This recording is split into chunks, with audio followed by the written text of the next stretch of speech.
Salut à tous, c'est Nico sur LiveTest. On fait aujourd'hui le test du Huawei Mate 8. C'est parti.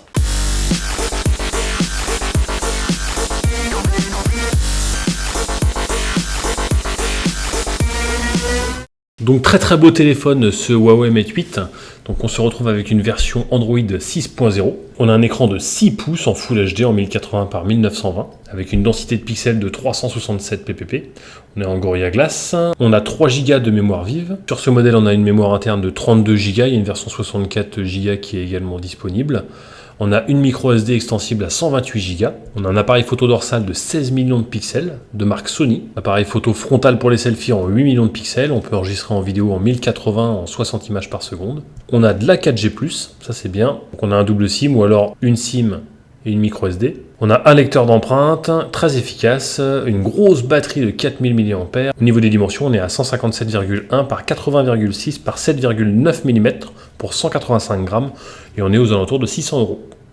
Alors ce Huawei Mate 8, il est très beau, franchement j'ai vraiment beaucoup apprécié la qualité de finition, le design sobre, la taille ratio écran vraiment tip top. Donc on va revenir aux points positifs, les points négatifs à la fin de la vidéo, comme on fait d'habitude, avec la galerie photo bien sûr pour le voir de plus près, parce que c'est vrai que c'est un vrai très beau téléphone. Vous retrouvez donc le lecteur d'empreintes qui est très efficace, hein. Vous posez le doigt, pas besoin de le mettre en veille, hein. Vous posez directement le doigt dessus et hop, il se déverrouille tout de suite. Donc ça c'est plutôt appréciable. Vous voyez la qualité d'écran, vraiment une très bonne qualité d'écran. Pour un Full HD, franchement, les couleurs, etc., très bien. Après, là, quand vous regardez au niveau des icônes, vous voyez pas spécialement la différence avec un Quad HD. Par contre, dès que vous commencez à regarder des photos et surtout des vidéos, là, vous voyez la différence. Donc, bon, ça reste quand même un Full HD. Au niveau des paramètres, donc vous retrouvez l'ensemble des paramètres Huawei, relativement complet. Un petit peu revu par rapport au menu Huawei standard. Donc vous avez la gestion de la double SIM, le Wi-Fi, le Bluetooth, le style d'écran que vous pouvez choisir, vous pouvez tout modifier. Donc grosse personnalisation hein, chez Huawei, donc ça c'est plutôt pas mal. L'affichage, les sons, les notifications et barres d'état. Donc l'identification via les empreintes digitales, vous pouvez en rentrer plusieurs bien entendu. L'écran de verrouillage, l'assistance intelligente, les comptes, les applications, les paramètres avancés. Donc au niveau des paramètres avancés, vous retrouvez les réglages heure, langue, mémoire et stockage, gestion de la batterie, sécurité, données de localisation, voilà, mirror share, accessibilité et réinitialisation. Vous pouvez, via ce menu, changer les touches retour et les touches multitâches, les inverser si bon vous semble. Vous pouvez également rajouter la petite touche pour faire baisser directement les notifications et les remonter automatiquement. Vous avez également un mode, vous balayez à droite et on arrive sur la mode utilisation à une seule main. Vous rebalayez, voilà, pour les gauchers dans l'autre sens. Donc ça c'est quand même pratique parce que c'est quand même un grand téléphone et quand on a vraiment qu'une main et qu'on a du mal à aller chercher en haut, hop, un petit balayage et on se retrouve avec un petit écran 4,5 pouces à peu près. Donc ça c'est très pratique. Le téléphone ne rame pas du tout, il fonctionne parfaitement, il n'y a aucun problème là-dessus. Donc sur le côté droite, vous retrouvez l'emplacement pour les 2 nano SIM, ou alors une nano SIM et une micro SD d'extension jusqu'à 128 Go. Au niveau de l'appareil photo.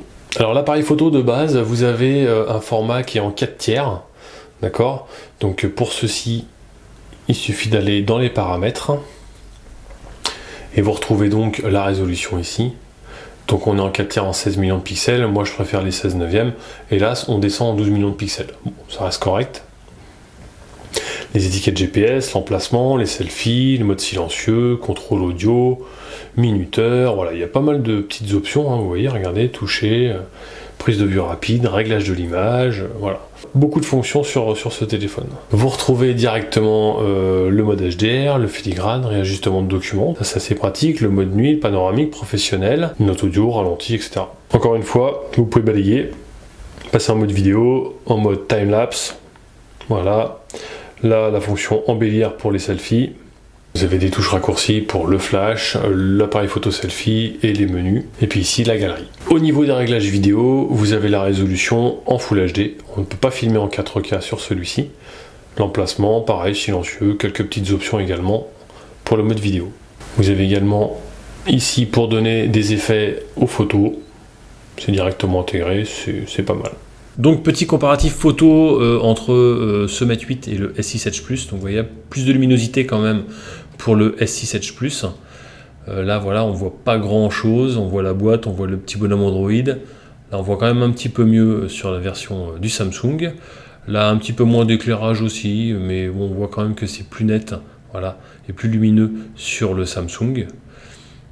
Au niveau des photos de près, regardez un petit peu les jantes de la voiture, voilà, c'est quand même plus lumineux encore une fois pour le Samsung.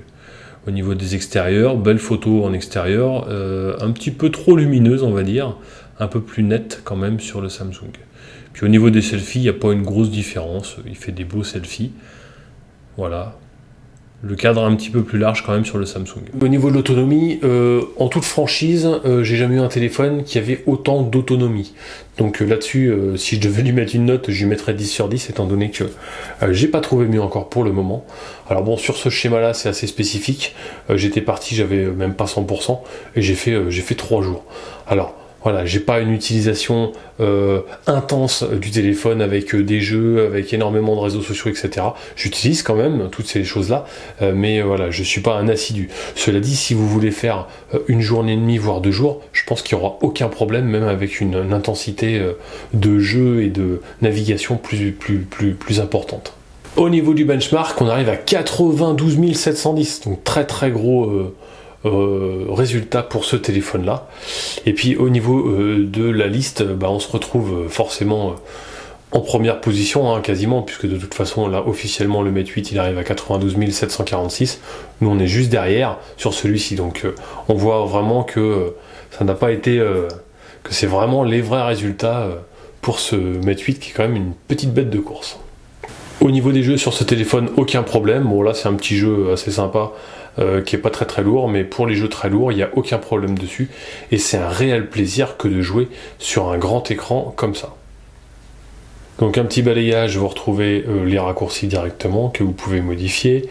Ensuite ici, les notifications, balayage droite-gauche. Pour la personnalisation, vous maintenez appuyé et vous accédez directement au fond d'écran, au widget, aux transitions. Et puis pour avoir plus de paramètres, n'hésitez pas. Voilà, vous avez un petit icône également pour les thèmes, vous pouvez télécharger de nouveaux thèmes, il y en a déjà qui sont préinstallés, vous pouvez les personnaliser, les mixer, etc. Donc niveau personnalisation, encore une fois, c'est plutôt pas mal.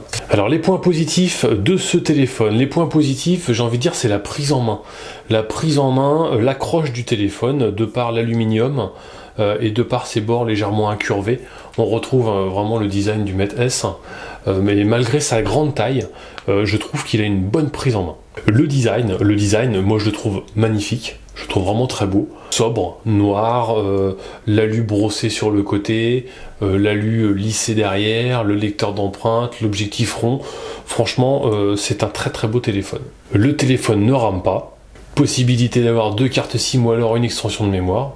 Donc très bon point aussi, l'autonomie sur ce téléphone-là. Excellent point même, je dirais. Personnalisation et possibilité d'inversion au niveau de la barre. Et là, ça c'est quand même un avantage pour les gauchers, les droitiers, les habitués Samsung ou autres. Les points négatifs pour ce téléphone-là, alors pour ma part c'est pas un point négatif, mais pour certains ça le sera peut-être, c'est la taille du téléphone. Maintenant la taille ratio, taille écran est quand même excellente. Maintenant, il y en a certains que ça peut gêner. Bon, cela dit, si vous regardez la vidéo, c'est que le téléphone, entre guillemets, peut vous intéresser. Donc, je pense pas que ce soit un point négatif. Je lui ai pas trouvé spécialement de point négatif. Au niveau des photos, j'aurais préféré une qualité de photo supérieure. Si demain, Huawei arrive à sortir ce genre de téléphone-là, qui sort un petit peu de l'ordinaire puisqu'on est sur un 6 pouces, on a une belle finition, on a pas mal d'options de personnalisation, etc. Si demain ils sortent un appareil photo qui est capable de rivaliser avec des G4, des S6, là franchement ce sera du lourd. Mais là en l'occurrence sur celui-ci, je trouve que ça pêche un petit peu au niveau des photos. Cela dit, les photos sont belles, mais peut mieux faire. Franchement, c'est un très très bon produit et au niveau pour un téléphone de grande taille, je le trouve vraiment assez pratique. Il y en a qui ont des 5,7 pouces, au niveau de la taille ratio, taille écran, je pense que celui-ci est kiff-kiff, à part qu'il est un petit peu plus large peut-être. Donc si vous hésitez encore un petit peu, c'est vrai que n'hésitez pas, parce que c'est un très très bon téléphone, le prix est bien placé également je trouve, et puis c'est un réel plaisir que d'aller sur internet, de jouer, de naviguer sur un écran de 6 pouces, franchement c'est que du bonheur.